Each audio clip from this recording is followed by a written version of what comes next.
de cuarentena, digamos que de encierro y de virtualidad. Entonces le daría pues el paso inicialmente a Ariel, si quieres como iniciar con esta pregunta. Ok, gracias. Buenas tardes a todas y todos. Yo estuve pensando un rato en esta pregunta antes de este evento. Voy a admitir que Gabriela nos las sapió un poco de antemano para que no tiremos un chorro de babas ahí sin haber tenido nada pensado de antemano. Y una de las cosas en las que a mí me quedan en la cabeza tiene que ver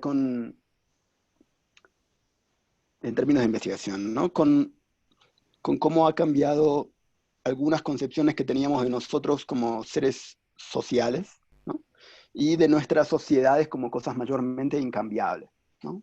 Que el cambio social es lento y difícil y se hace muy de a poquito, y de repente de un día para otro todo el mundo se encerró en su casa y todo el mundo tuvo que encontrar una nueva manera de hacer las cosas que venía haciendo. Entonces, a mí me parece que eh, desde la mirada de investigación, la cuestión del encierro va a ser central o se ha vuelto un tema importante. Eh, yo creo que sobre todo la gente que estudiaba encierro antes, que era poquita, la estudiaba sobre todo en ambientes como penitenciarios, en el mundo de la gente internada psiquiátricamente, y ahora de repente el encierro es algo que en mayor o menor medida experimenta casi todo el mundo.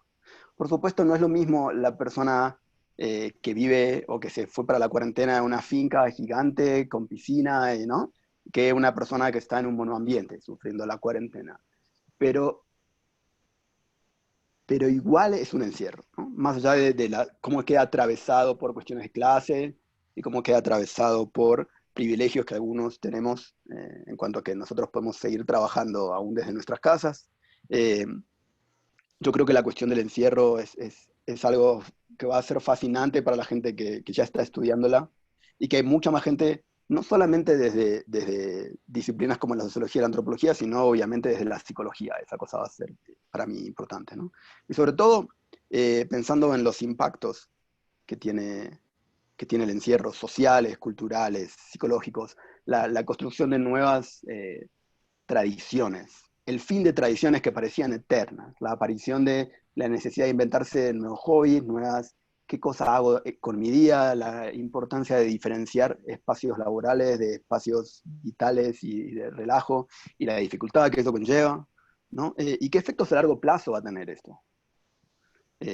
No solo psicológicos y sociales, sino cómo van a cambiar, si es que van a cambiar, nuestras costumbres, cómo vamos a lidiar, cómo se va a estudiar el trauma y la memoria alrededor del encierro, de la cuarentena y la pandemia, ¿no? Hay mucha gente que ha perdido seres queridos y que no ha podido ir a funerales, que no ha podido hacer velorios, ¿no? Y ahí ya eso va inevitablemente a generar un trauma en general compartido, porque esta es una experiencia que tiene mucha gente ya.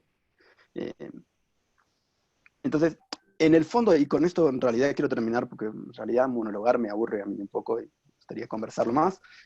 Eh, yo creo que una de las cosas más útiles desde la perspectiva de las ciencias sociales, por decirlo así, ¿no? Pero de cosas como esta pandemia de la cuarentena, es que sacan a la luz cosas de nuestras sociedades que siempre estuvieron ahí, pero que las resaltan, las iluminan de otra manera. Entonces nos permite entender cosas que no aparecen con la pandemia y con la cuarentena, pero que quedan resaltadas con la pandemia y la cuarentena, ¿no?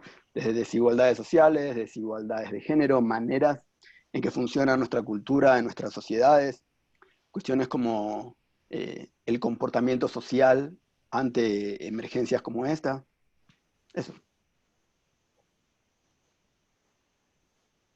Gracias, Ariel. Bueno, Maite, te doy paso a ti con esa misma pregunta: ¿qué objetos de estudio, qué sentidos, qué nuevas concepciones de los fenómenos sociales han surgido en las ciencias sociales a partir pues, de este tiempo de cuarentena? Gracias, Gabriela. Pues yo lo que sentiría es que más que nuevos, digamos, lo que pasa es como que la cuarentena acentúa ciertas preocupaciones, ¿no? Ciertos temas que ya estaban, digamos. Y para eso querría como empezar diciendo que aunque la experiencia de la cuarentena en muchos sentidos es novedosa, no es del todo, no, digamos, intensifica muchas experiencias que ya teníamos. Eso es como lo que creo. Tiene algo de novedoso, pero también algo que es más, que es como viejo, como algo como que vivimos cosas que veníamos viviendo desde hace mucho tiempo, pero con mucha mayor intensidad, ¿no? Entonces, en este sentido, como dialogando también con lo que planteaba Ariel, yo creo que una de las cosas que aparece es entender como las dimensiones estructurales de un fenómeno que se nos aparece como coyuntural. O sea, mucho de lo que estamos experimentando hoy no se tejió con el virus, ¿sí? Sino que se teje con la manera en que hemos construido nuestra relación con los otros y con el entorno que habitamos, ¿no? A través de procesos históricos de muy largo aliento, pero también a través de nuestra vida cotidiana. Y en ese sentido pienso que hay un interés cada vez más fuerte de entender cómo se produce la precariedad, ¿no? Cómo, digamos, un poco en diálogo con toda esa reflexión que viene teniendo Judith Butler, una filósofa muy, digamos, como muy influyente en los estudios feministas en este momento. Yo creo que es entender eso, ¿no? Como la precariedad y la fragilidad humana, digamos, es un hecho universal, pero se produce socialmente, se produce como un hecho social. Entonces, ¿qué prácticas, qué relaciones, qué narrativas, qué imágenes participan en aumentar la precariedad y la fragilidad de ciertos sectores sociales ante crisis eventuales como las que actualmente vivimos? Y cómo participamos en la producción de estas crisis, ¿no? Cómo se distribuyen esos efectos de la crisis y cómo esa distribución está mediada culturalmente y políticamente, ¿no? Ese creería que es uno de los temas. La otra creo que tiene que ver un poco con la resiliencia, ¿no? Y es entender qué experiencias, también qué prácticas, qué tramas sociales aumentan la resiliencia de ciertas poblaciones ante las crisis que estamos enfrentando. Y esto lo pienso muy desde donde yo vengo trabajando. Yo trabajo con movimientos sociales de base rural, y lo que uno encuentra es la enorme fragilidad, digamos, por ejemplo, en que está gran parte de la población rural de nuestro país por la desigualdad tan enorme que hay entre el campo y la ciudad, por la manera en que los viene afectando el conflicto armado, la pobreza, bueno, distintas, incluso los efectos del cambio climático y de las crisis ambientales, incluyendo la del virus. Pero también uno lo que empieza a ver es que, por ejemplo, las redes comunitarias, entre vecinos, entre parientes, las redes organizativas que la gente ya traía, se convierten en un elemento muy importante para enfrentar esta crisis, ¿no? Y instituciones viejas, incluso, por ejemplo, cuando empezó a faltar la mano de obra en el campo, cuando empezaron a faltar productos, se retoman estas viejas prácticas de la minga, de la prestación del brazo, y eso, digamos, como que de alguna manera permite responder localmente a esta crisis, digamos, darles alternativas, ¿no? Y pensaría que un tema que surge es también la importancia no solo de la virtualidad, sino también de la materialidad para una serie de fenómenos sociales. Hoy nos lo pensamos frente a la educación, qué tan importante es podernos ver todo el cuerpo, no solo la cara, qué tan importante es podernos tocar, sentir los ritmos emocionales de la gente cuando se encuentra, ¿no? Como para que fluya la conversación. Y cómo es importante poder salir a una plaza pública para que haya movilización o para que se sienta la experiencia de la juventud como está ligada a ciertas materialidades y no solo ciertas virtualidades. Entonces, como que eso me parece que es un tema que está tomando fuerza, y también en diálogo con lo que decía Ariel, creo que el tema de las emociones, ¿no? De cómo de las emociones, pero entendiendo las emociones como una forma a través de la cual estamos expresando, procesando colectivamente experiencias tan fuertes como la de la pandemia, ¿no? Entonces, creo que ese va a ser un tema que va a tomar más fuerza porque nos está planteando eso, cómo las elaboramos, pero también emocionalmente cómo estamos respondiendo ante las crisis sociales, ¿no? Y cómo esas emociones pueden ser creativas o pueden detenernos, pueden pasmarnos, pueden digamos, tienen múltiples, digamos, caminos a los que nos pueden llevar. Eso sería como lo que yo podría como conversar sobre este tema. Maite, siguiendo contigo, o sea, para pasar a la siguiente pregunta, pero continuar un poco con estas pues, ideas. Tú mencionas el trabajo de campo y la siguiente, un poco pues el trabajo en campo y el trabajo colaborativo y el trabajo con comunidades. Y la siguiente pregunta es, las ciencias sociales, su quehacer ha estado muy ligado al trabajo investigativo y colaborativo.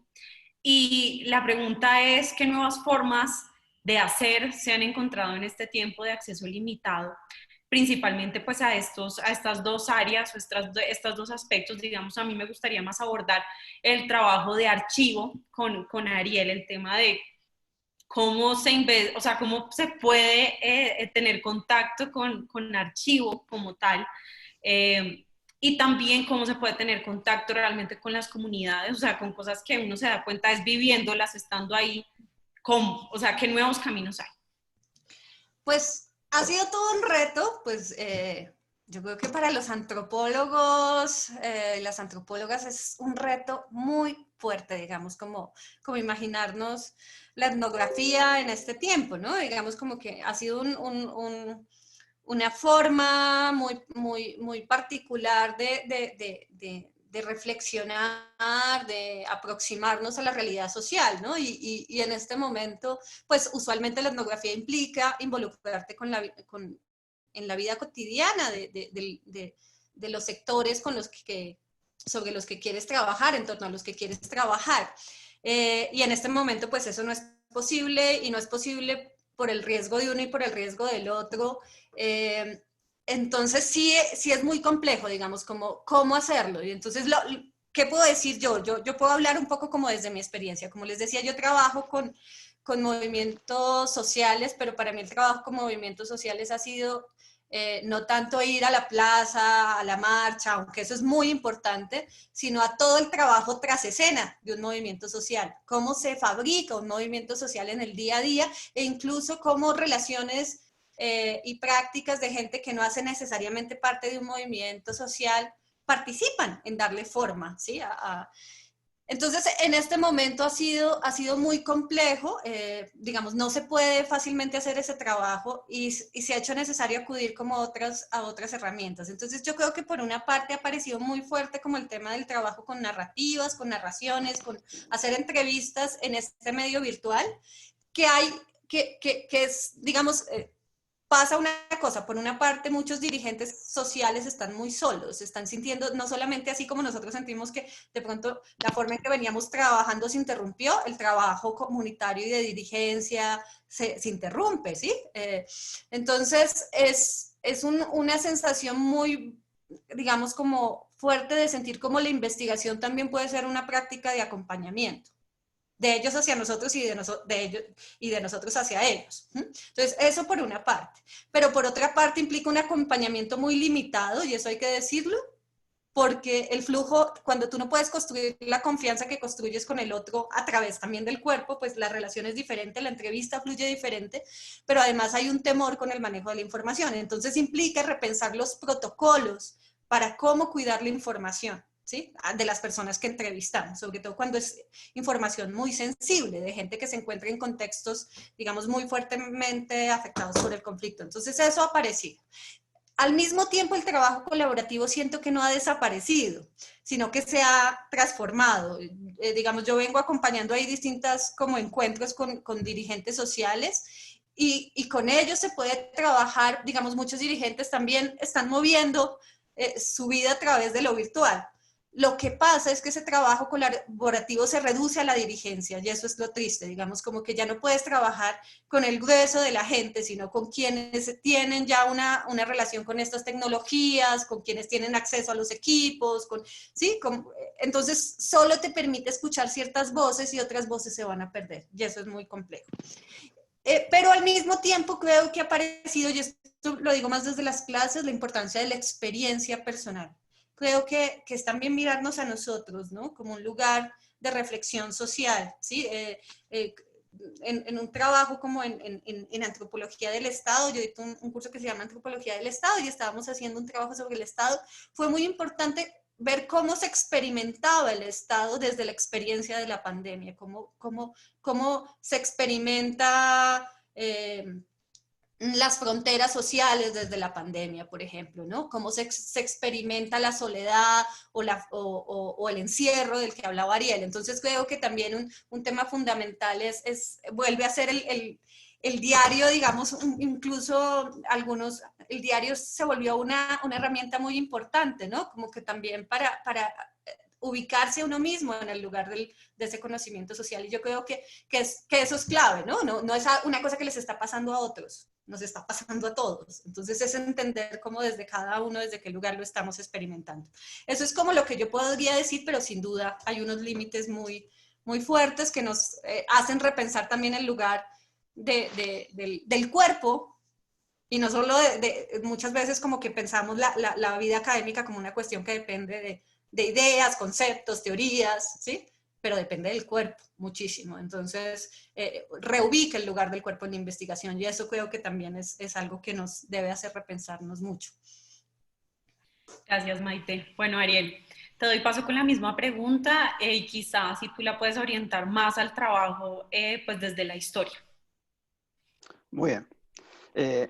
Tengo una mala noticia para empezar, que es el archivo para la historiadora y el historiador es en general un lugar espacial y físico que quedó en cuarentena. Sí.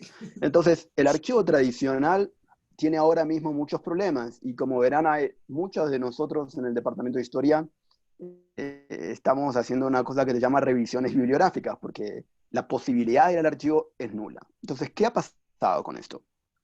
Hay un montón de archivos. Prácticamente todos los archivos venían haciendo procesos de digitalización. Eso significa que sus colecciones no existen solamente en forma física, sino obviamente de forma digital. Pero esto, la cantidad de archivos que tiene cualquier archivo es gigantesca. Y el presupuesto y la mano de obra para llevar adelante el proceso de digitalización siempre fue limitado. Sobre todo en lugares como América Latina, donde no hay en muchos archivos equipamiento siquiera para hacer esa digitalización, y no tienen tampoco empleados expertos en digitalización, y de repente los pobres gente que trabaja en los archivos, los archivistas, con el advenimiento de la pandemia tuvieron que apurar todos estos procesos de digitalización, muchas veces sin poder ir al archivo, lo que lo vuelve, ¿no? Si no estaba avanzado en cierta medida, imposible. Entonces lo que tenemos es, ¿no? Con la excepción obviamente de cierto tipo de historias que usan otros archivos y que no hace falta ir al archivo, que ahorita hablo de eso. Pero para el historiador, la historiadora tradicional que va al archivo, se sienta con el computador y la cámara, toma nota, ese tipo de trabajo ahora mismo no se puede hacer. Sin embargo, hay ciertos archivos que tenían suficientemente avanzado su digitalización como para que tengan colecciones enteras subidas a la web. Por ejemplo, el Archivo General de la Nación. Aquí en Colombia se puede consultar buena parte de su colección, aunque no toda. Sin embargo, el Archivo Distrital de Bogotá, no. Entonces hay una desigualdad que tiene que ver con el presupuesto que tenían, con qué avanzado tenían su proyecto de digitalización, que determina si ese archivo es hoy día usable o no usable en el contexto de cuarentena. Esto sin tener en cuenta la gente que tenía que viajar a otras ciudades u otros países para investigar. Esa gente tiene que cambiar de proyecto o ponerlo en pausa. Ahora, lo que sí pasa es que, siguiendo un poco lo que decía Maite con la etnografía, que hay historiadores, historiadoras que la hacen, pero una cosa que llamamos historia oral, que básicamente son entrevistas en profundidad, que tratamos de reproducir las historias orales. Eso todavía se puede hacer, obviamente, como decía Maite, con el problema de que la posibilidad de construir cercanía y confianza a través de Zoom es muy limitada, ¿no?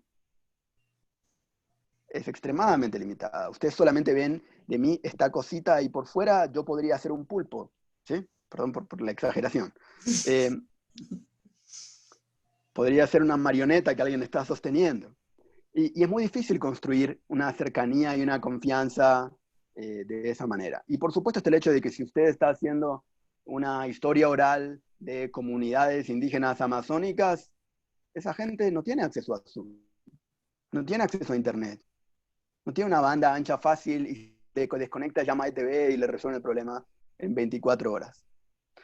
Entonces hay un cierto tipo de cosas que no se pueden hacer, porque uno tampoco puede viajar al Amazonas porque pone en riesgo a toda la gente que quiere entrevistar, más allá de que no se pueda viajar ahora. Sería éticamente cuestionable. Pero hay una pequeña cosa buena, yo diría, que es que para la gente que va a hacer historia de esta pandemia, hay un montón de archivo que está siendo creado constantemente, ¿no? Desde historia de la política pública, historia de cómo los medios cubren la pandemia, historias culturales, de, como decía antes, cómo la gente lidia con el encierro, el distanciamiento social, llevando diarios pandémicos, posteando en Instagram, en Facebook, en TikTok. Todas esas cosas son archivos de historiadoras e historiadores que vayan a trabajar este tema. Entonces, el trabajo del historiador y la historiadora ahora mismo está un poco jorobado, pero sí se están produciendo archivos nuevos, archivos no tradicionales, archivos digitales sobre todo, y que no van a terminar en archivos, edificios que va a haber que ir en persona, sino que van a eventualmente, si es que no se pierden, porque también hay tanto material que mantenerlo, reproducirlo, curarlo, es un nuevo tipo de dificultad para los archivistas, que todavía no sé cómo lo van a resolver. Pero ya hay archivos y archivistas que están dedicándose a meterse en la web y capturar cosas para que no se pierdan, para que las investigadoras e investigadores del futuro puedan estudiar lo que está pasando ahora. Porque la historiadora y el historiador llegan al archivo y se fijan, ¿qué existe de 1930? Miremos qué hay, ¿no? Pero el archivista no puede hacer eso. El archivista tiene que, en 1930, guardar lo que se produce. Entonces, estaría bueno pensar en este momento como un momento en el que se está haciendo historia, entonces hay que producir el archivo de lo que está pasando ahora, para mirarlo cuando lo tengamos, ¿no? Y eso sí está pasando. Eso es todo. Gracias, Ariel. Pues tenía una pregunta para más adelante, pero creo que va muy conectada con lo que tú mencionas, Ariel, entonces la voy a hacer pues de una. Si quieres, inicias tú y luego vamos con Maite. Y la pregunta es, ¿cómo crees o cómo creen que se estudiará la pandemia o se está estudiando? Tú ya digamos que anotaste algunas cosas.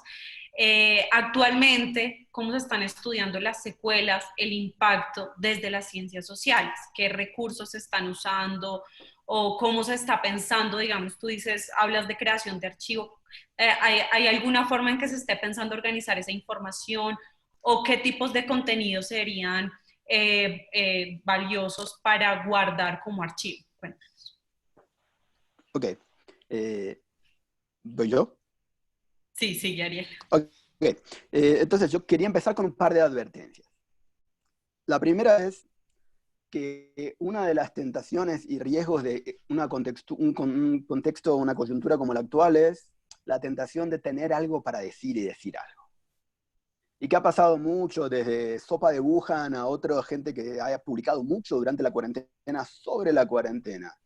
Y a mí me parece que no siempre es útil apurarse y necesitar decir algo, ¿no? Yo creo que hay que ser cuidadoso y juicioso, aun si estamos haciendo historia del presente, o bueno, otras ciencias sociales que no tengan esa particularidad con el presente como una cosa con la que hay que tener cuidado, que es que hay que ser juicioso en el uso de archivo, en la investigación, hay que tener cuidado, ¿no? Todos los académicos, sobre todo cuando pasa algo así, nos llaman a la opiniología, y la verdad es que es tentador y muchas veces caemos, pero hay que tener, yo diría, algo de cuidado. Y sobre tu pregunta, entonces, ahora sí, la primera advertencia que hago es, yo no hago futurología. Y ahora voy a hacer futurología, pero digo eso para decir que cuando un historiador hace futurología, embarra la pata siempre. Porque todo eso de que conocer el pasado nos permite prevenir el futuro, nada que ver. ¿Sí? Tuvimos un proceso muy parecido a esta pandemia hace un siglo y no aprendimos nada, nada de ese, ¿no? Y no es que no haya libros de historia y un montón de trabajo hecho sobre la pandemia de 1918 a 1920 de la gripe española, hay un montón de trabajo.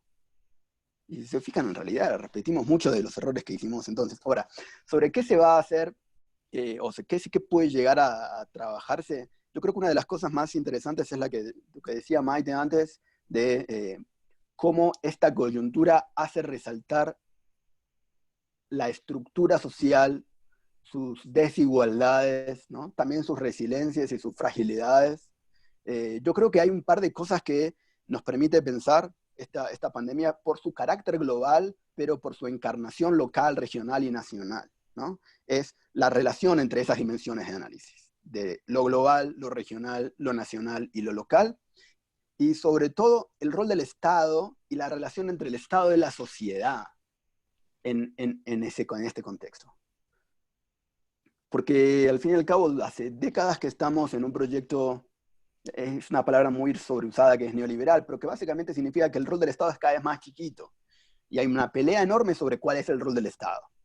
Y si es bueno o malo el rol del Estado. Pero justamente las cosas que ha marcado esta pandemia desde Estados Unidos hasta acá, ¿sí? En teoría, uno de los países más avanzados del mundo, ¿no?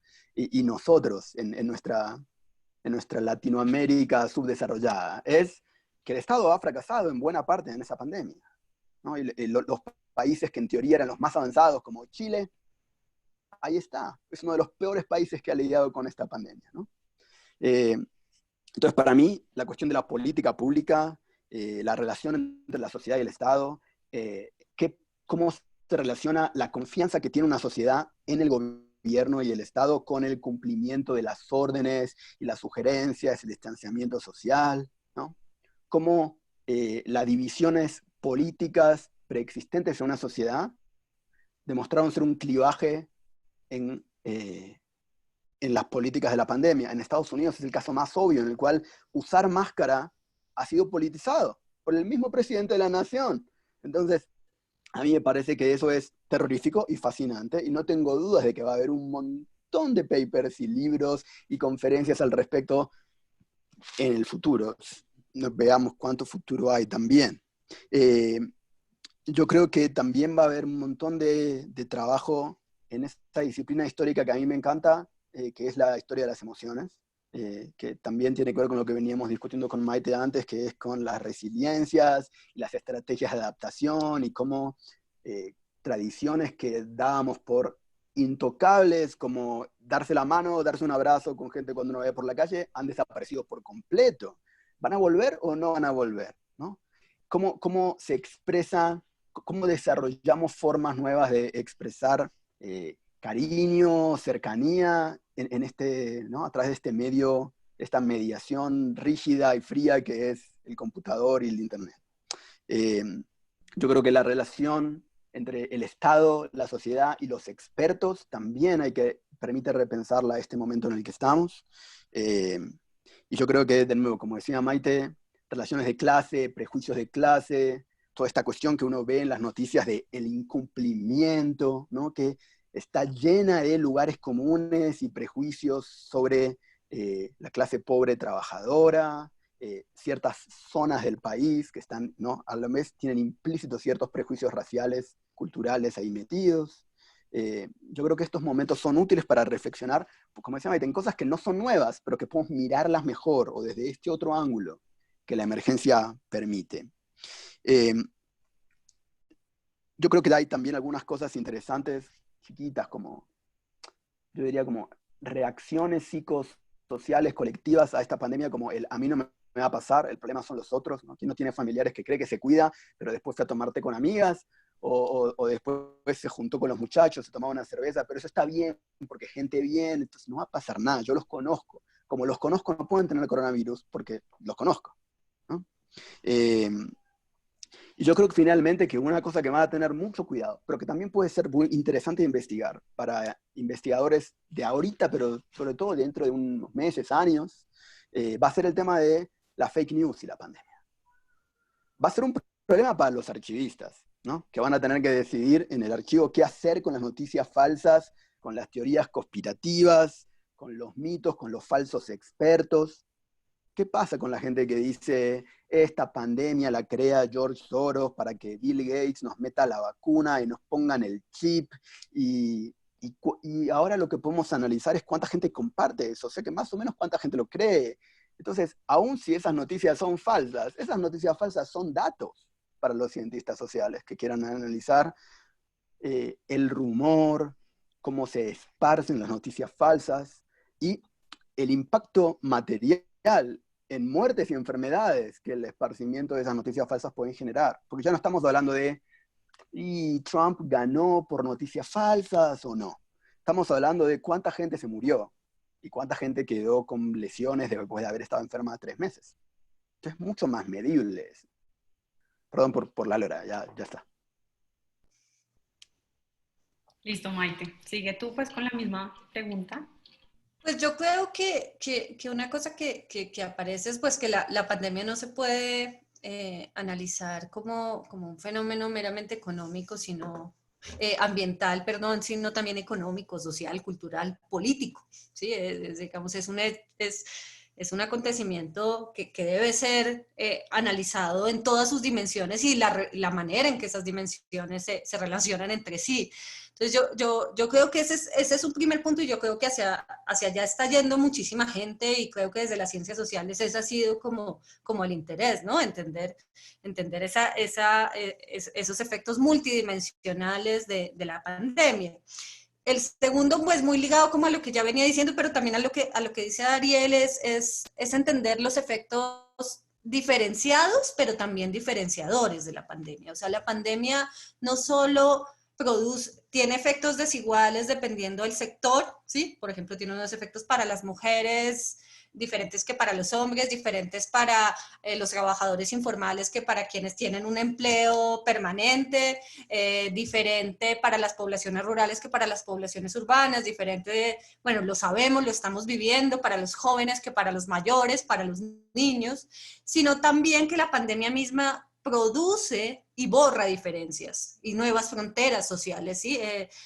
Por ejemplo, aunque se venía ya hace mucho tiempo, digamos, esa construcción que se ha hecho desde los medios tan dañina por ejemplo, de los migrantes venezolanos, como el otro, ¿sí? Como en este momento con la pandemia eso se ha intensificado, ¿sí?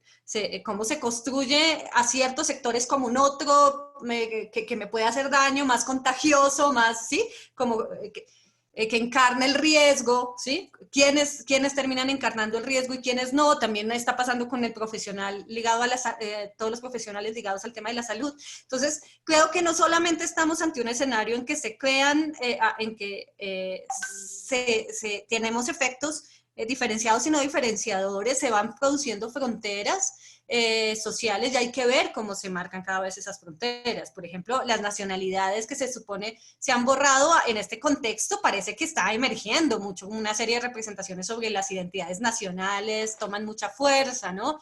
El Estado que parecía, que todo el mundo venía hablando de que el Estado ha perdido fuerza, lo que vemos es reconfiguraciones del Estado, no solo una, múltiples formas de reconfiguración del Estado. Entonces creo que eso es interesante porque es entender la pandemia también en sus efectos, digamos, su dimensión reveladora, cómo permite de alguna manera vernos nuevamente, ¿sí? Como vernos a través de una lupa, quizás aumentada, pero al mismo tiempo tiene efectos reestructurantes, ¿no? Está generando transformaciones, pero esas transformaciones, y ahí yo creo que las ciencias sociales tienen que aportar mucho y ser muy, ¿cómo decir? Como muy, yo creo que un poco como lo que planteaba Ariel, ¿no? Como muy prudente, muy humilde en lo que alcanza a decir, ¿no? Porque a veces hay una tendencia a eso, como en esta tendencia a hacer grandes predicciones y leer lo que va a ocurrir y hacer afirmaciones para todo el mundo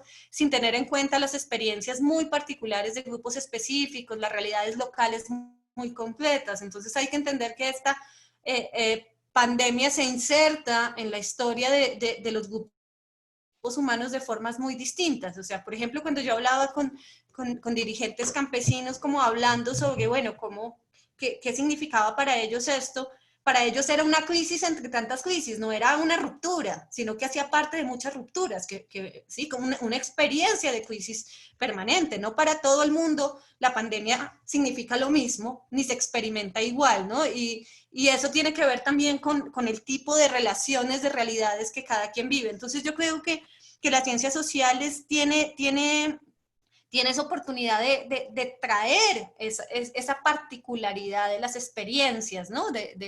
Y de formas en que la pandemia es vivida, pero también está produciendo cosas distintas dependiendo desde dónde, desde quiénes, ¿sí? Creo que eso es importante, ¿no? Como que eso nos puede librar un poquito de esos grandes relatos como como un poco descuidados frente a las realidades específicas de los distintos grupos humanos. Y creo que aquí también aparece un reto, y es que si bien yo creo que las ciencias sociales pues algunos en su momento lo han defendido, pero pues no es mi posición, no pueden hacer predicciones, sí son fundamentales en este momento y en todo momento, pero en este momento aparece muy clave como la necesidad de ampliar nuestra imaginación política, nuestra imaginación social, ¿sí? Cómo lograrnos no solo imaginarnos otras alternativas, ¿sí? Creo que hemos estado encerrados como entre un paradigma u otro. ¿Cómo podemos pensar lo que viene, ¿no? Y esto lo veo no solamente ahorita con esto de la pandemia, lo veo, por ejemplo, con casi que yo sentía como la imposibilidad, por ejemplo, de los colombianos de imaginarnos más allá de la guerra, ¿sí? Cómo imaginarnos ahora en una sociedad distinta a la que hemos venido forjando, ¿no? Pero la imaginación necesita recursos, recursos que las ciencias sociales dan, o sea, las ciencias sociales nos da relatos, nos da historias, ¿sí? Que no solamente es para entender lo que pasó, sino para poder imaginar creaciones, ¿sí? Entonces creo que es importante, lo pienso, por ejemplo, en no sé, una conversación que tuvimos hace unos días en lo del panel en el foro de economía de aquí de la Javeriana, cómo pensar, por ejemplo, el sistema agroalimentario de manera diferente, cómo pensar las relaciones campo-ciudad de manera diferente. Sí, es un momento en que necesitamos quizás ampliar nuestros esquemas, ¿no? Porque si no, pues nada, las cosas, digamos, creo que las cosas pueden seguir igual o pueden cambiar un poco, pero eso necesita un esfuerzo, las cosas no cambian porque sí, necesitamos como meterle leña, ¿no? Y entre otras cosas, leña a nuestra imaginación, y las ciencias sociales para mí también son una herramienta de imaginación. Gracias, Maite. Bueno, ya la cuarta, y digamos que sería nuestra última pregunta, es sobre todo este tema de cómo el modelo educativo también pues ha cambiado. O sea, venimos, digamos que de unas generaciones en que la clase presencial, el ver al profesor al frente y tener como esa dinámica de salón de clase ha sido ha sido muy estática. Llevamos mucho tiempo con ese modelo. Y pienso que recientemente las generaciones habían empezado a replantearlo también. ¿Cómo? La pregunta es qué nuevas reflexiones nos ha dado esta experiencia respecto pues a las clases, cómo las clases virtuales nos han dado nuevas reflexiones sobre las clases, o sea, lo que es enseñar pues a unas nuevas generaciones unos conocimientos. Pues si quieres, Maite, inicia. Bueno, pues nada, lo primero que todo querría decirles pues a los neojaverianos que, digamos, como siento de alguna manera que no podamos vernos cuerpo a cuerpo, cara a cara. Trato de pensar como mi experiencia de primer semestre en la universidad, y sé como pues todas las expectativas que uno tiene, que no son expectativas solo como de lo que va a conocer, sino de los mundos por los que va a caminar, ¿no? De las relaciones que va a entablar. Es toda una experiencia que no se reduce al salón de clase, aunque el salón de clase sea importante. Entonces, digamos como siento eso,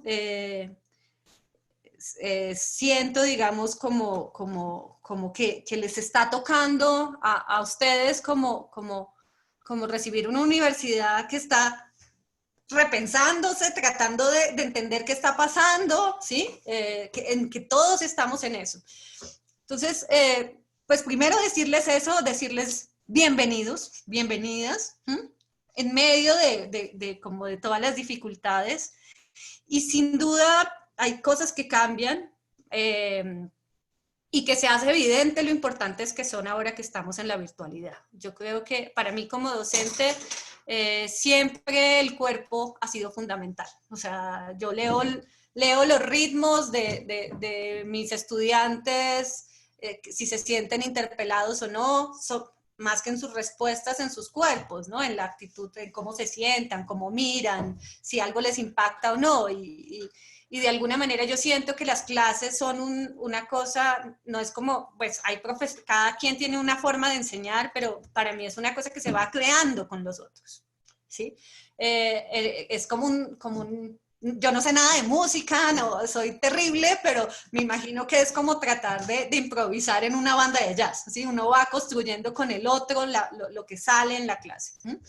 Entonces, la falta del cuerpo es como la falta de un instrumento muy importante ahí, ¿sí? Como de una base muy importante ahí que nos permite comunicar muchas cosas que muchas veces no alcanzamos a comunicar con las palabras. Y es una base de una construcción colectiva y de una construcción colectiva de confianzas y desconfianzas, porque las aulas también se construyen desconfianzas. Entonces, creo que ese es un reto, pero pienso que con todo y eso, en medio de este semestre que pasó, fue muy bonito sentir, por lo menos lo que yo puedo decir, que uno también construye unas redes, puede construir unas redes fuertes con sus estudiantes y entre ellos, y que las clases también fueron un espacio para sostenernos entre todos, ¿sí? Como para darnos fuerza, ¿sí?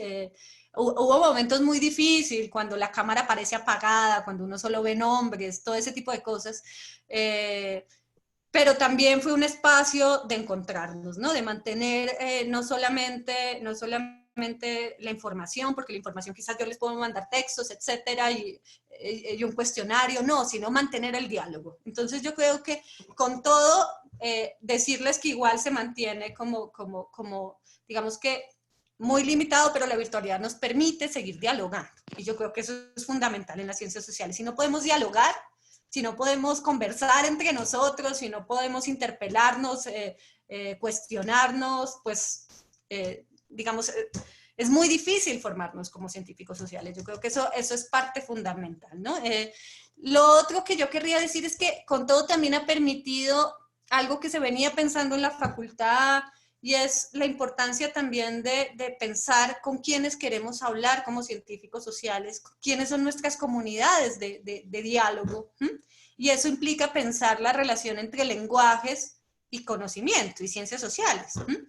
Entonces, yo creo que en este escenario muchas clases empezaron a experimentar no solamente con los formatos clásicos del mundo académico, el artículo, el ensayo, la relatoría, la reseña, sino se empezaron a hacer podcasts, videos, gente que empezó a escribir como crónicas periodísticas, etcétera, pensando en que las ciencias sociales no nos sirvieran no solo para hablar entre nosotros, sino con quienes queremos hablar. Y eso creo que ha sido importante, y también implica no solamente, seamos estratégicos y comuniquémonos de esta forma, sino que nos lleva a pensar también cómo esos lenguajes afectan la manera en que se produce conocimiento en ciencias sociales y sus impactos, ¿no? Entonces, creo que con todo eso ha sido una posibilidad que nos abre este medio, ha demostrado una enorme creatividad de los estudiantes y las estudiantes para crear, para conocer su realidad. Yo creo que esta pandemia también nos ha llevado a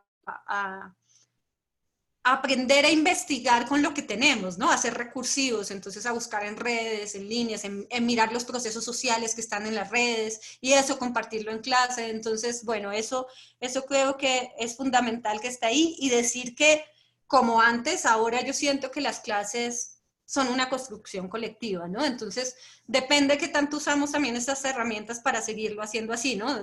Depende como de nosotros como docentes, pero también mucho como de ustedes como estudiantes, y de reconocernos también en nuestra humanidad mutua, en nuestra fragilidad mutua, que hay días en que ustedes van a estar aplanchados o sienten que no tienen intimidad, o que uno como docente también a veces no está tan inspirado porque no quiere hablarle una pantalla. Es decir, como que también implica una cosa como de irnos acompañando, ¿no? Yo creo que eso es importante, empezar a pensar estos espacios de clase no solo como espacios de transmisión de información o de desarrollo de habilidades, sino también de construcción de relaciones, de compañía en medio de esta crisis. Gracias, Maite. Bueno, Ariel, pues te doy paso, especialmente con un tema que trató Maite, y es cómo muchas veces las clases también llevan un poco impregnada ese componente personal, o sea, cada quien estamos desde nuestras casas, desde nuestros propios recursos. Entonces la pregunta es cómo también ese componente personal y esos nuevos componentes de la virtualidad pues han transformado las clases con el componente virtual. Sí, Ariel. Ok, yo creo que ha sido una bendición y ha sido una maldición.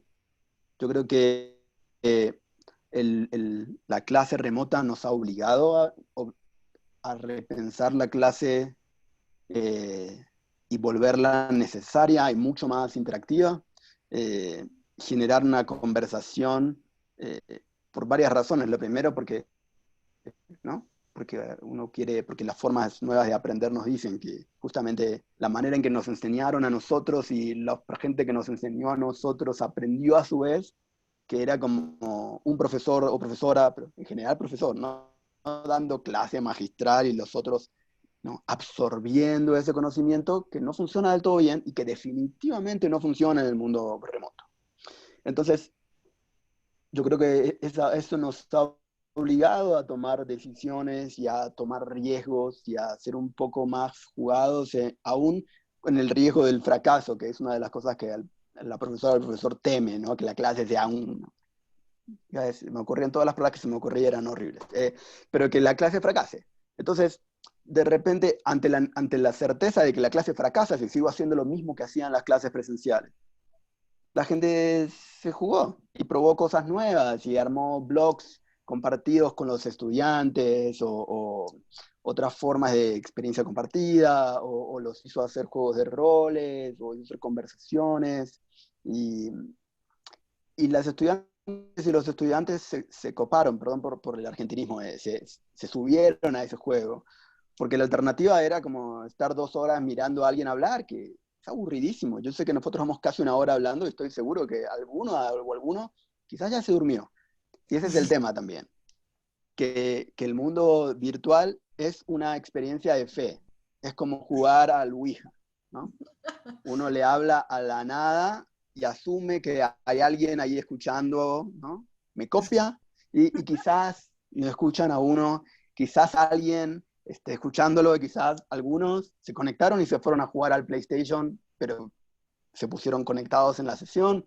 Eh, y eso sí es algo que nos ha hecho pensar al revés de lo que uno diría, bueno, se acabó el salón de clases. Nos ha hecho extrañar mucho el salón de clases, porque el salón de clases genera otro tipo de vínculo y genera otro tipo de conexiones y permite entender cuando te están parando bola y cuando no, digamos, ¿no? Porque es mucho más fácil ver cuando el tema y la manera en la que uno está aproximando un tema que está enseñando funciona y genera interactividad y emociona a las estudiantes y estudiantes y todos quieren hablar y dicen, pero esto lo podemos ligar con esta cosa. En el mundo virtual es más difícil y esa cercanía eh, es importante en el salón de clases. Entonces yo creo que lo que nos ha hecho esta emergencia ha sido más bien que criticar al salón de clases, porque esas críticas ya venían de mucho antes, ¿no? Reevaluarlo positivamente en unas dimensiones que no queremos abandonar.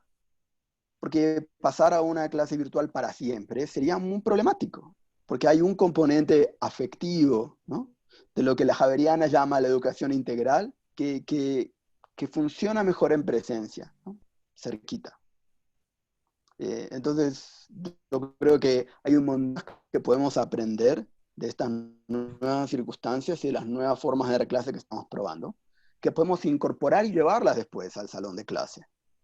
Y que quizás una cosa que aprendemos de esto es que quizás Maite o otra colega o otro colega tiene un congreso o una conferencia re importante en abril del 2022, cuando ya hay clases presenciales sin ningún problema, y esa semana puede dar perfectamente clases sincrónicas por Zoom.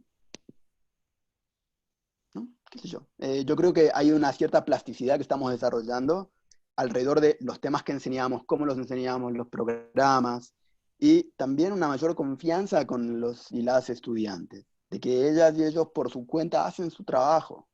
que no necesitan, el rol de la profesora, del profesor no es estar ahí como con la reglita mirando que todo el mundo haga su trabajo, sino incentivar, invitar, ¿no?, a emocionarse y participar y aprender. Eso, ya. Listo, Ariel, pues muchas gracias por esa respuesta. Bueno, ya le voy a dar paso en este momento a las preguntas del público. Entonces, pues lo vamos a hacer de una forma ordenada para que no se nos caiga esta virtualidad. Entonces, ¿qué les parece si quienes quieran participar levantan la mano? Hay una opción que es levantar la mano, entonces levantan su mano y yo al azar voy dando la palabra. A quien le dé la palabra puede abrir su micrófono y su cámara para hacer la pregunta directamente. ¿Les parece bien?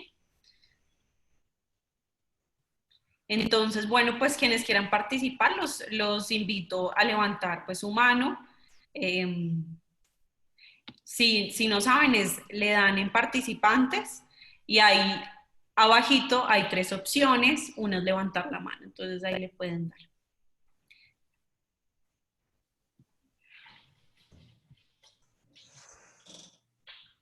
Igual Bueno, Juani, si no... sí. Sí, bueno, sigue. Bueno, no sé. Sí, les iba a decir que veo que algunos pues no saben cómo funciona la dinámica de alzar la mano, entonces si quieren pueden escribir en el chat del grupo como yo quiero participar y les doy la palabra. Entonces veo que Juanita Garavito pues quería alzar la mano, entonces pues si quieres prende tu micrófono y tu cámara y puedes participar con tu pregunta. Hola. Mi pregunta va más enfocada como al trabajo de campo y tiempos de cuarentena. ¿Qué posibilidades hay de hacer ese tipo de cosas ustedes como profesionales dentro de esta pandemia? ¿Qué formas de convivir con la pandemia sin dejar de lado el trabajo de campo se pueden sacar ahora? Bueno, pues no sé, Maite o Ariel, el que quiera también puede de una empezar a responder. No sé, si quieren empiezo. Pues, Juanita, era como un poco como lo que venía diciendo, hay unos límites, depende también lo que entendamos por campo, eso quizás también hay que decirlo, ¿no? El trabajo de campo puede darse, dependiendo de lo que estés preguntando, te puedes estar en la cocina de tu casa, ¿no? Entonces, primero, pues hay que reconocer que nuestras posibilidades de hacer campo cambiaron, pero no es que el campo no se pueda hacer, ¿sí? Hay ciertos campos que se pueden hacer y ciertos trabajos de campo que no se pueden hacer, digamos como usualmente los teníamos imaginados. El que, por ejemplo, yo normalmente hago, sí, cambió mucho, ¿sí? Porque es un trabajo de campo, como les decía, es en el mundo, en espacios rurales, en la escuela, el colegio, en la casa de la gente, pues no sé, caminando, andando en bus escalera, en moto, etcétera, no sé, como en la vida cotidiana del mundo rural, y yo no puedo ir en este momento a esos espacios. Entonces, pues hay unos límites muy fuertes. Ahora, para quienes tienen tienen investigaciones cuyo escenario es un escenario que en este momento físicamente es inaccesible. Lo que yo siento es que uno puede tratar de entender por una parte cómo ese grupo humano que está vinculado a tu investigación de alguna manera, teje relaciones ahora en el mundo virtual. O sea, el mundo virtual también es un escenario de lo social. ¿Sí? Entonces, por una parte el campo también implica empezar a abordar el escenario virtual como un escenario de prácticas de relaciones sociales, y hay que entenderlo, ¿no? Hay que entender sus particularidades, cómo también se va transformando en este momento, porque se está transformando, ¿no? Entonces, por una parte eso. Y por otra parte, yo lo que he logrado hacer es como les decía, pues aprovechar en algunos casos las relaciones ya de confianza larga que tenía con algunas personas, entonces hablar con ellas por lo virtual es un poco diferente, porque ya hay una relación, pues como cuando uno se habla con la hermana que tiene lejos, ¿sí? O sea, pero implica, como les decía, el tema de los protocolos de la información. Eso es por lo menos en este país, es de mucho cuidado dependiendo del tema que uno maneje. ¿Sí? Y con todo, una responsabilidad con la información, cómo la guardas, cómo la cuidas, de claridad a la gente de que la vas a grabar, de que no la vas a grabar, de cómo va a ser todo eso. Eso es fundamental, ¿sí? Eso es fundamental, digamos, todos esos protocolos como éticos, como esos acuerdos con los otros. Lo tercero que yo pienso es, como les decía, creo que muchas veces los diarios o el ejercicio reflexivo no solamente es, digamos, en muchas clases en este tiempo, digamos, se trabajó con el diario de campo, ¿sí? Y el diario personal para ver cómo todos nosotros estábamos experimentando la pandemia. No es el caso de mi clase, sino de otras clases que conozco. Entonces, la experiencia puede ser una manera de vincular el campo y era una experiencia que implica desde lo que pasa ventanas para dentro de la casa como lo que pasa ventanas para afuera. A quienes veo a través de mi ventana, quiénes pasan, qué escucho, ¿sí? ¿Qué pasa en ese mundo de la calle? Cómo el mundo de la casa se separa del de la calle, por ejemplo, cosas de ese tipo. Pero al mismo tiempo, por ejemplo, puede ser, dependiendo, en algunos casos también es invitar a las mismas personas a las que normalmente entrevistamos a narrar su vida, ¿sí? A escribir para sí mismos, a grabar para sí mismos, ¿sí? Por ejemplo, hay un dirigente con el que hace rato tenemos el reto de construir su historia, ¿sí? Y entonces, bueno, no necesariamente es uno va con un, sí, sino como que es también a veces, así como en la enseñanza se modifica, nos lleva a replantear las relaciones que establecemos entre profesor y estudiante, también en la investigación puede llevarnos a replantear esa relación, ¿sí? Entonces, puede implicar que asumamos seriamente como que las personas con las que están involucradas en nuestra investigación asuman un rol mucho más activo. Y eso implica también negociar el sentido de la investigación, ¿no? Y esto es importante también, porque si vamos a hacer campo, ¿un campo para qué? ¿Para quiénes? ¿Sí?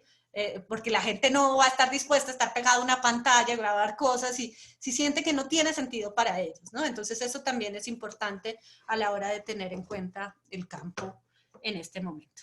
Eso creo que es lo que diría, y ¿para dónde? Más allá del campo, ¿qué? O sea, ¿para dónde lo vamos a guiar? Listo. Ariel, si quieres agregar algo o pasamos a otra pregunta. Pues no, en realidad lo de Maite fue ya excelente. Mi única cosa que agregaría es, hay que ser flexibles con estas cosas. Y el campo es importante como una herramienta, pero el campo no es todo. Entonces, lo primero es el cuidado nuestro y el cuidado de la gente con la que trabajamos en campo, ¿no? Entonces, lo primero es eso, como decía Maite. Después se adapta. Y lo otro es, hay formas de campos nuevos también, como bien decía Maite, que surgen ahora. Pero eso implica también investigar otras cosas, ¿no? Tampoco se puede tratar de forzar a hacer algo que las circunstancias no permiten. Eso es todo. Gracias, Ariel. Bueno, Valentina Fajardo tiene una pregunta, entonces pues le agradezco si puede prender micrófono y cámara para... Hola, disculpa, es que mi cámara no está funcionando. O sea, tranquila, no pasa nada. Todo va para Ariel. Yo a inicios de la pandemia tuve la oportunidad de leerme el de Cameron, y en el de Cameron Boccaccio hace una introducción a la peste negra describiendo la sociedad fiorentina durante ese periodo. Entonces hay partes en las que él describe que a los lados de las calles hay cuerpos de hombres, de mujeres, y que al final, como para salir de ellos, perdón por usar ese término, deciden tirarlos en fosas y todos encima de otros sin importar. Y son escenarios idénticos los que pudimos ver en Brasil y en Ecuador durante esta pandemia. Y pues tenemos que tener en cuenta que eso fue hace casi 7 siglos. Y entonces yo quería preguntarle a Ariel que cuál podría ser ese elemento en común que nos hace volver al mismo escenario social del siglo XIV. O sea, ¿qué es lo que nos ha permitido salir de esa misma sociedad? Porque sin duda ese fue el mismo escenario de la peste española. Sí, ya. Mira, ese es el punto, es que siempre nos aprendemos en la escuela que la Edad Media era un lugar atrasado y no sé qué y no sé cuánto. Eso está, por supuesto, hoy desmentido en la historiografía, ¿no? La idea de la Edad Media que aprendemos en el colegio nada tiene que ver con la Edad Media como se estudia ahora, primero. Y segundo es que aunque sepamos más y tengamos ciertas nuevas teorías de cómo se produce y esparce la enfermedad y contagia, lo cierto es que esta enfermedad es nueva, ¿no? Nosotros siempre hablamos de que hay que escuchar a los expertos, pero los mismos expertos sabían muy poco en febrero. Era una enfermedad que no habían estudiado. Creían que era una enfermedad que hacía daño pulmonar y ahora sabemos que en realidad produce un montón de cosas. Produce trombos, genera daños en cualquier órgano, genera problemas neurológicos a largo plazo. Ahora sabemos que poner a la gente en un respirador de entrada es problemático y es peor y en realidad dificulta su recuperación. Lo que quiero decir es esto. Hay un montón de complicaciones que surgen de cómo se ha movido en la historia en los últimos 7, 8, 10 siglos, que es hacia una mayor interconexión mundial. Y esa mayor interconexión, ¿no? Que va desde lo que se llama la primera globalización, que en realidad fue hace como un milenio, y estas pronunciaciones de este proceso de mayor interconectividad, que hace que estas cosas vayan a seguir pasando. Esta no es la última pandemia que va a ver la humanidad, de ninguna manera. Y también hay otra cosa, que es, nosotros creemos que los estados son todopoderosos, y como decía Maite antes, el tema del estado es súper interesante desde los politólogos hasta los cientistas sociales, hasta la gente que estudia derecho, ¿no? Y entonces, que estos problemas, ¿cuál es la conexión? Que la gente vive muy junta y que la ciudad como artefacto que hemos construido tiene un montón de problemas, pero un montón de problemas. Aún así decimos vivir en ciudades y no concebimos otra manera, ¿no? Pero como decía Maite, la relación entre la ciudad y el campo es un tema de estudio que va desde los antiguos fenicios, las ciudades mesopotámicas, hasta ahora, no sé, Tokio, China, Shanghái, Nueva York, Los Ángeles, el Pacífico colombiano y el Caribe, todas esas formas de interconexión, dependencia mutua, todas las desigualdades que hay en esa conectividad, porque no es una conectividad entre actores y puntos equivalentes, ni con el mismo poder, y eso sin meternos en las desigualdades internas dentro de cada una de esas sociedades, ¿no? Y entonces, el Decamerón es una excelente fuente, que se ha sido muy usada también para estudiar pandemias y crisis y la peste negra. Yo cuando estaba en pregrado me dieron a leer el Decamerón también, cuando el profesor nos enseñaba sobre la peste negra. La única diferencia es que ahí no sabían cómo se contagiaba la enfermedad. Entonces, en realidad ha cambiado un montón. La gente que se muere en las calles y las fosas colectivas, eso no ha cambiado. Y en realidad no va a cambiar, porque en realidad las ciudades operan dentro de ciertos parámetros muy rígidos, con un poquito de flexibilidad. Pero si hay una sequía grave de 1 o 2 años, como va a pasar eventualmente y no dentro de mucho tiempo, las ciudades van a empezar a tener nuevos problemas. Porque va a bajar el suministro de agua, porque va a bajar la producción de alimentos, porque va a generar la aparición de nuevos problemas ambientales, porque va a haber incendios, como está pasando en Australia. Entonces, entre muchas comillas, progreso de la civilización humana resuelve tantos problemas como problemas crea. Es posible que una pandemia como la que estaba sufriendo el mundo en el 2020 no hubiera pasado en la época de Boccaccio, del Decamerón. Algunas había, ¿no? Con otras formas de contagio, quizás incluso también pasaba, pero no iba a ser global. ¿Qué iba a pasar? Iba a ser con la conexión entre Asia, África y Europa. En la época de la peste negra, eso a América no iba a llegar, porque esa conexión no existía. Yo sé que no respondí a tu pregunta, pero no hay una respuesta clara a tu pregunta, porque en realidad las cosas que tiene en común la sociedad es que está compuesta por humanos, ¿no? Y que en un sistema de comercio global, que ya existía en el siglo XIII y XIV, aunque no llegaba a las Américas en particular, ¿no? Y en unas organizaciones sociales construidas alrededor de apiñar a un montón de gente junta, aunque por supuesto la urbanización del siglo XIII y XIV es mucho menor que la del siglo XXI, ¿no? En el fondo, lo que tienen en común estas es que todos estos sistemas, interconexión, está construido por gente. Y como humanos y no hormigas que somos, no pensamos solamente en el bienestar colectivo. Pensamos primero que todo en nosotros. Y esa es una de las debilidades más grandes de nuestros sistemas sociales. Y ahí, eso no sé si tiene, digamos, solución, no importa cuánto avance la historia. Bueno, gracias, Ariel. Santiago, ¿quieres decir algo? Sí, quiero hacer una pregunta, si alguien más no tiene una pregunta antes de que yo pregunte. Vi una manito levantada de Vicenzo. No sé si quieres preguntar.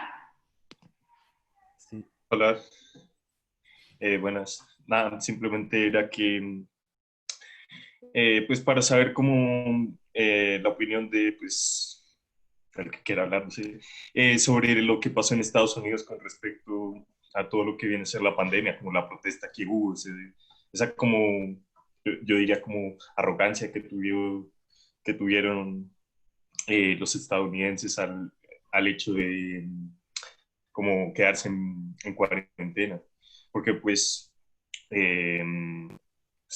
uno esperaría como que una de las naciones o mejor dicho, la nación más potente de, de la Tierra actualmente, tuviera como, fuera como el estandarte para todos, ¿no? Pues, no sé, es una reflexión que he tenido estos días, viendo también todo lo que ha sucedido.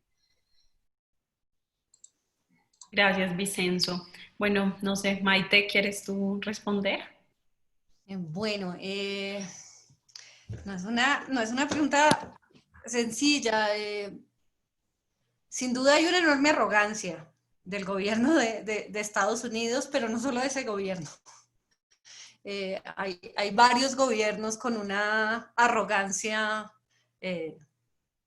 terriblemente destructiva, ¿no? Entonces, lo que hemos visto, por una parte, yo sí siento, digamos, lo que nos permite pensar esto es qué relación hay entre las formas que asumen ciertos gobiernos y la manera en que las sociedades donde esos gobiernos operan establecen una relación, entienden su relación con el ejercicio del poder, ¿no?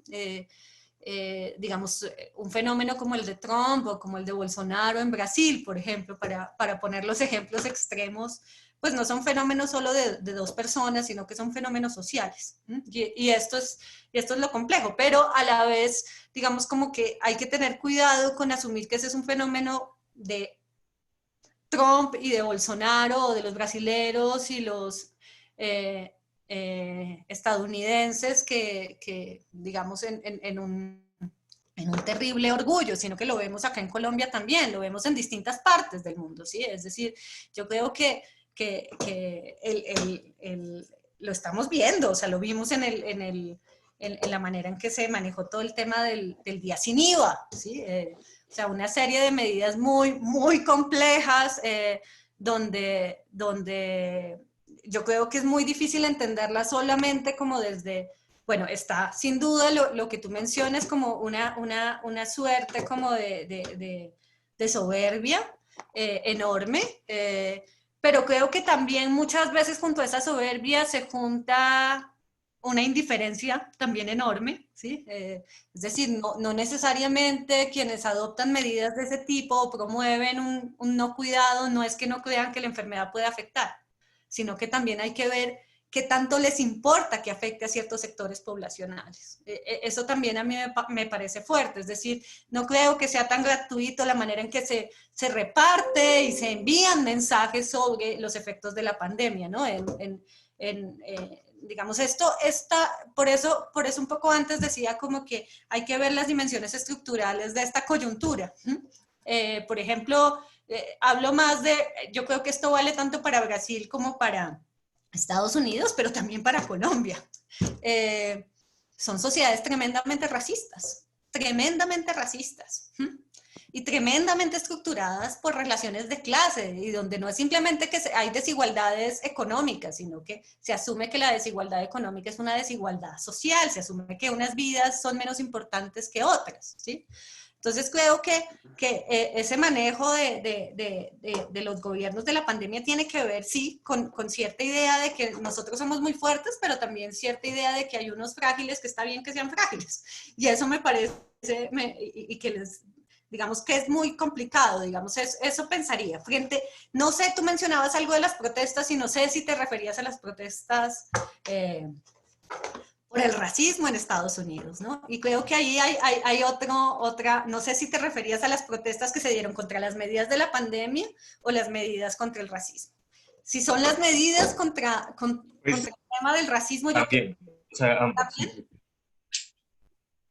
Yo pienso que precisamente una cosa que también está revelando esto es que las potencias, las que se asumen potencias, no son homogéneas hacia adentro, sino que son terriblemente jerárquicas en su interior, ¿sí? Son terriblemente desiguales, es decir, la misma pobreza de Estados Unidos, la cantidad de gente pobre en Estados Unidos, ¿sí? Hacia afuera podemos tener una imagen de una nación fuerte y eso no quiere decir que hacia adentro no haya unas formas de violencia, de discriminación, de exclusión terribles. Entonces yo creo que una cosa que reveló pues la pandemia es eso, ¿sí? Cómo esas potencias mostraron como desgarradamente, porque algunas películas muestran algunas cosas, pero la narrativa gringa es pues una nación así maravillosa, ¿no? No, digamos como que permitió sacar muchos trapos al sol de la nación estadounidense. Entonces yo creo que eso fue fuerte, pero también mostró como, digamos, como que hay un temor y es cómo esta pandemia puede ser usada para también inmovilizar políticamente a la gente. Y eso es un reto que tenemos hoy. O sea,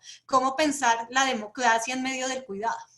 Cómo pensar la movilización sin plaza pública. Es muy complejo. Y es muy complejo porque tú puedes decir, listo, me cuido, pero mientras tanto la gente está muriendo. Entonces, digamos, no es simplemente que la gente sea irresponsable y no se cuide, por ejemplo, sino que también tiene que cuidarse en múltiples dimensiones. O sea, a la crisis de la pandemia se juntan otras. Y la gente no solo está en riesgo por la pandemia, sino que está en riesgo por muchas otras cosas. Entonces, eso es muy complejo,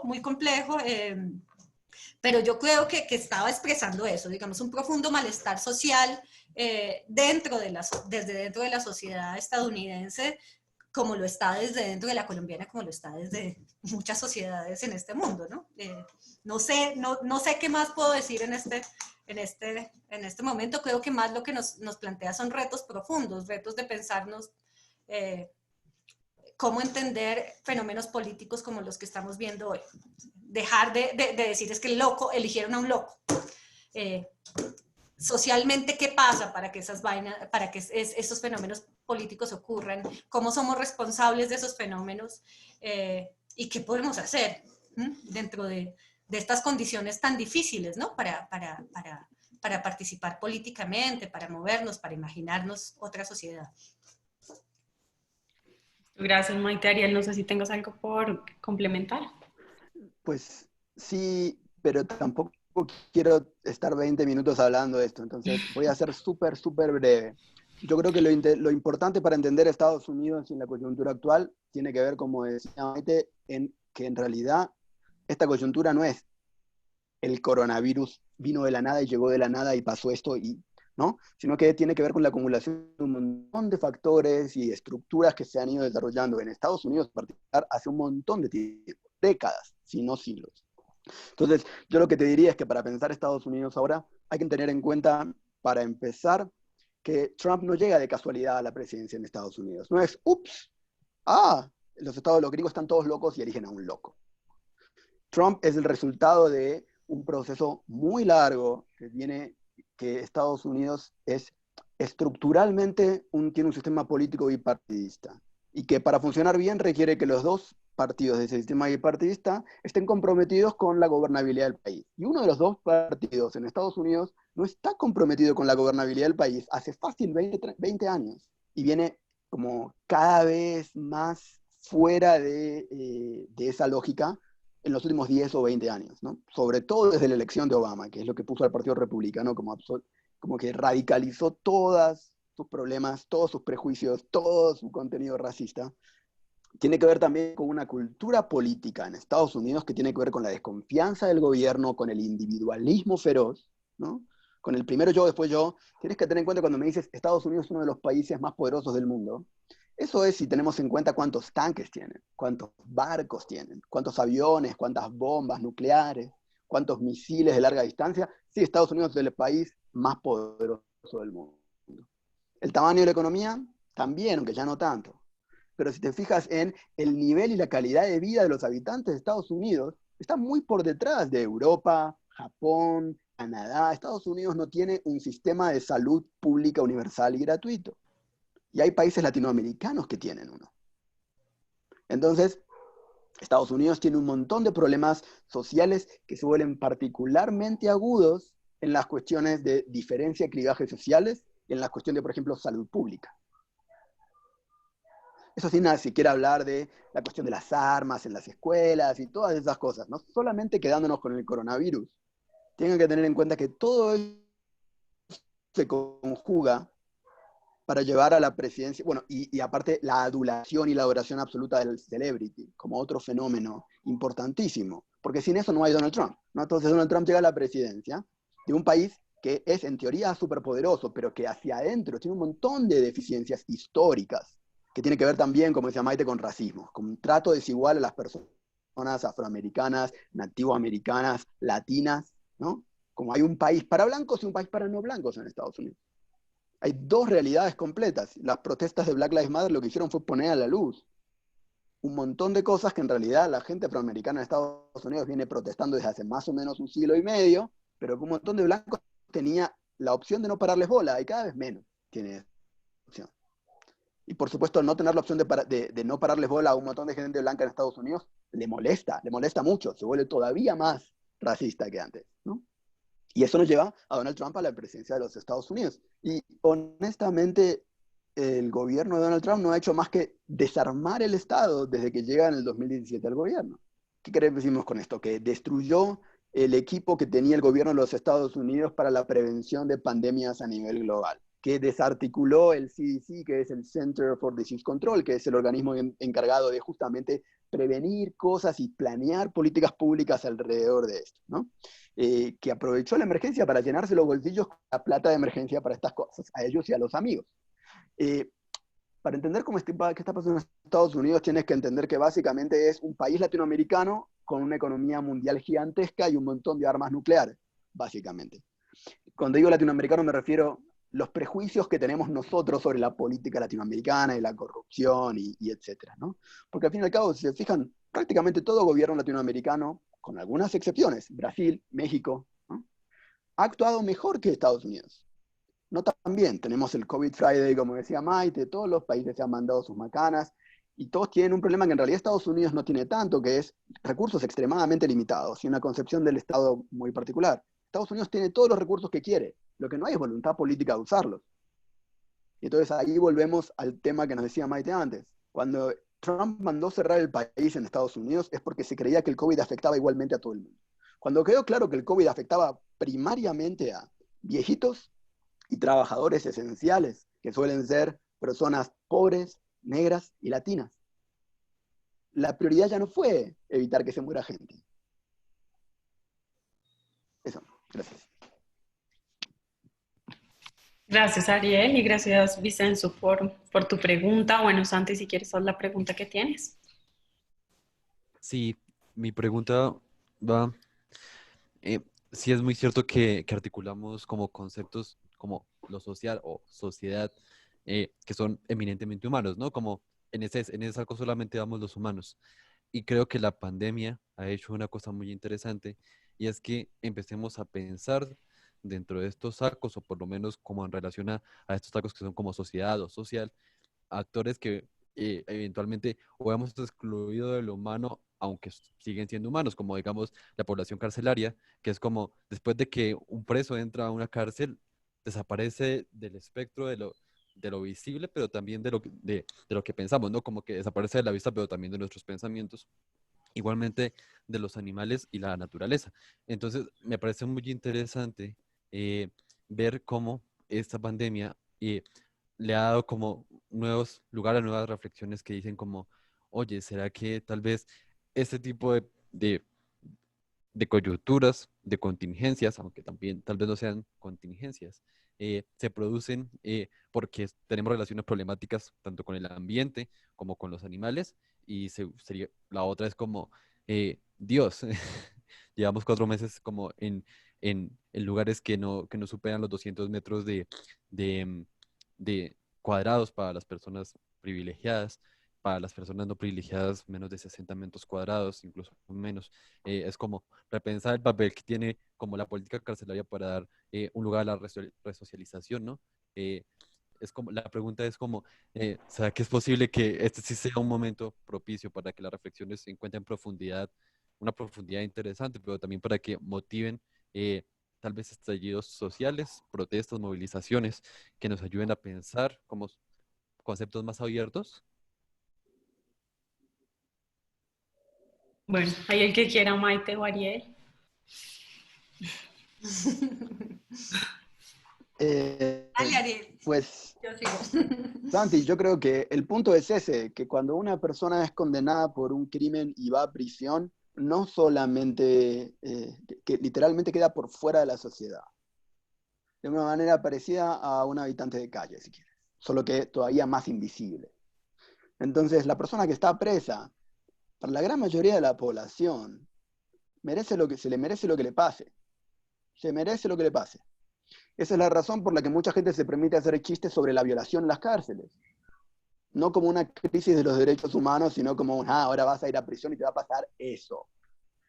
Entonces, si esa gente que termina en la prisión, y por supuesto con las desigualdades sociales determinando qué tipo de gente va a prisión y qué tipo de gente no, esa gente se cae de la sociedad, se merece lo que le pasa. En Argentina hubo todo un debate de si había que sacar a gente de las cárceles por justamente la cantidad de COVID que se estaba esparciendo y la imposibilidad de mantener distanciamiento social en una pequeña celda compartida. Y uno miraba las redes sociales y los comentarios eran, no, están en prisión, se merecen lo que les pase. Entonces yo creo que justamente tenemos un doble discurso sobre las prisiones, que en realidad lo viene diciendo Foucault, ¿no? Es como hace décadas ya, que básicamente es, la prisión no es, decimos que es para que la gente se reintegre socialmente y, ¿no?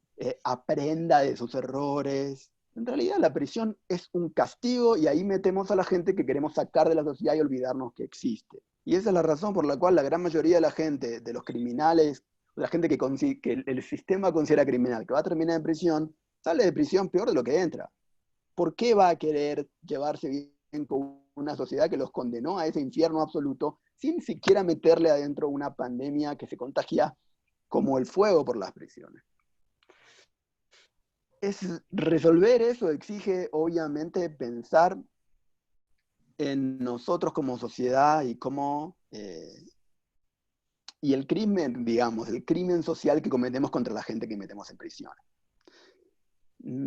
Eso requiere también un montón de trabajo de concientización que no está pasando, porque cuánto COVID hay en las cárceles es un dato que se aparece en los noticieros y la gente dice, qué horror. Y se acabó, después pasa otra cosa y piensa en otra cosa. Siempre que el comentario termine ahí, no hay mucho más que hacer, sino hay que decir, bueno, ¿esta gente es humana? Sí. ¿Forma parte de nuestra sociedad? Sí. ¿Se contagió por nuestra culpa? Sí. Nosotros la pusimos en un entorno que básicamente garantizaba que se contagiara. Digo, nosotros como sociedad, no nosotros los que estamos en este chat, ¿no? Y entonces, hay que hacer algo al respecto y cambiar la situación y cómo concebimos la prisión como institución, como castigo, como forma de resolver actos que la sociedad no tolera, ¿sí? Y ahí después termina metido un montón de otras cosas, la desigualdad social, los favores, por qué cierta gente, los jueces dicen, pobrecito muchacho, tiene toda su vida por delante, y otra gente dice, no, marche preso para toda la vida, ¿no? Eso es lo que hace falta, aparte de investigación social, es activismo, no hay mucho más. Listo, gracias Ariel. Maite, disculpa que no te dé el paso, pero es que tenemos otra pregunta y ya nos queda un minutico nomás. Entonces, bueno, María Paula Mejía, tienes un comentario y una pregunta, entonces si quieres, abre tu micrófono y pues puedes participar. No me sirve por alguna razón, entonces pero ahora sí me van a escuchar. Está bajito tú, ¿Ya? ¿Aló? no está muy bajito. Súbele un tricito a tu, o sea, acércate un poco al micrófono. ¿Ya? Perfecto, ya. Listo. Que me tocó pegar la cara a la pantalla del computador, pero bueno. ¿Sí me escuchan bien? ¿Sí? ¿No? Trata de hablar fuerte. Ok. No, pues verdaderamente yo un poco como inspirada como por las palabras de Maite, de Ariel, como por toda la discusión y la charla que en general me pareció muy interesante y pues les agradezco, digamos, este espacio porque escuchar pues sus palabras también me inspira un poco como, no sé, a la carrera y siento que también ese es como el objetivo de pues estos espacios como en la inducción, entonces pues primero dar las gracias y pues precisamente el comentario y digamos la invitación que yo pues quise hacer como en medio de pues toda la charla. Sé que no es digamos como para lo que está dedicado el espacio, pero pues en su momento como que me pareció prudente y me parece que precisamente también el hecho de que hoy pues solo tengamos la oportunidad de reunirnos como remotamente y pues de manera virtual hace que pues forjar digamos lazos como comunidad neojaveriana, como pues científicos sociales y en general pues como digamos una nueva generación, pues sea más difícil, pero pues precisamente por eso me parece un poco más preciso hacer una invitación y es que pues hablando digamos pues de la pandemia en general, como de la comprensión de todas las realidades sociales que digamos salen un poco mucho más a la luz en estos tiempos de crisis en los que pues todos de alguna u otra manera nos vemos en situaciones difíciles, sobre todo momentos de mucha incertidumbre. Eh, digamos, con un grupo de amigos quisimos tener un poco una iniciativa de ayuda y recolección de, pues, de mercados, de cobijas, de cualquier tipo como de, digamos, elementos de los que muchas personas en este momento están necesitando. Y pues, digamos, con mi grupo de amigos personalmente queremos ir a entregarlo sobre todo a una comunidad indígena que está en este momento en la sexta con Caracas. Y pues no sé, digamos, si pues sea prudente este espacio para pues invitar a cualquier persona que quiera hacer algún tipo de contribución a contactarse conmigo. Yo puedo dejar mi número para que pues el que quiera me pueda escribir por WhatsApp si quieren hacer una contribución. Me parece pues una forma linda también de irnos como uniendo a través como de ese como acto de solidaridad y también como de comprensión de que uno está aquí en la casa, digamos, cómodo, entre comillas, y pues hay personas que realmente la están pasando muy mal en este momento y vale la pena como científicos sociales, como también activistas, pues dar como cualquier tipo de contribución que no sea posible. Pues ya ese era el mensaje. Si alguien quiere y le gustaría pues ayudar, yo puedo dejar mi número de teléfono aquí en el chat y el que quiera puede contactarme. Gracias por darme pues el espacio igual de decirlo. Bueno, María Paula, pues gracias a ti, pues ahí ya está la iniciativa, entonces pues si quieres dejar tu número en el chat y pues ya tus compañeros pues te escucharon. Muchas gracias. Bueno, no sé si Maite o Ariel quieren agregar algo o ya nos despedimos. No, yo solo agregaría una cosa chiquita a la pregunta que había hecho Santiago. Creo que sin duda ahora se viene un reto en términos de activismo, de movilización, de cómo vamos a hacerlo, ¿sí? De cómo se puede hacer en este escenario. También plantea nuevas preocupaciones, o sea, no solo nuevas formas de hacerlo, sino el sentido de hacerlo, pero que junto al activismo también implica un trabajo de construcción colectiva, o sea, no solamente de movilización, sino de construcción de nuevas comunidades, muy desde lo local, ¿no? Donde discutamos políticamente sobre nuestra realidad, donde le perdamos el miedo como a la política, ¿no? Creo que en este país le tenemos mucho miedo por toda esa historia que tenemos, ¿sí? Y que entendamos que hablar de política es hablar de nosotros mismos, de nuestra realidad, de nuestro futuro, sí, que es importante repensarnos ahí porque se vienen retos fuertes en ese sentido, retos de cómo nos vamos a imaginar como sociedad y cómo vamos a actuar para buscar algunos cambios muy necesarios, ¿no? Muy necesarios precisamente porque estamos viendo esas... una cosa que creo que es importante, no se trata simplemente de solidaridad con los que sufren más, Se trata de entender que el sufrimiento del otro me toca a mí, o sea, que cuando el otro está jodido, yo también me voy a joder, o sea, que somos, dependemos los unos de los otros, y eso creo que es muy importante entenderlo en este momento, las formas en que los que estamos más bien dependemos muchas veces de los que no lo están. Y eso tenemos que entenderlo, ¿sí? No es un acto de caridad con el otro, es algo mucho más profundo lo que debe movernos desde ahí. Y muchas gracias. era eso. Gracias, Maite. Bueno, Ariel, ¿quieres mencionar algo más? Solo quería agradecerles a todas y a todos por su presencia y quería sumarme un poco a lo de Maite diciendo una cosa, que esta epidemia demuestra que la sociedad en la que vivimos puede cambiar y nuestro modo de vida, que en teoría no puede cambiar, porque de la noche a la mañana pasamos de un modo de vida a otro. Y lo cierto es que hay un montón de gente y un montón de intereses que lo que quiere es que apenas sea posible volvamos a statu quo antes, a cómo era el mundo antes de la cuarentena, como si la cuarentena nunca hubiera pasado.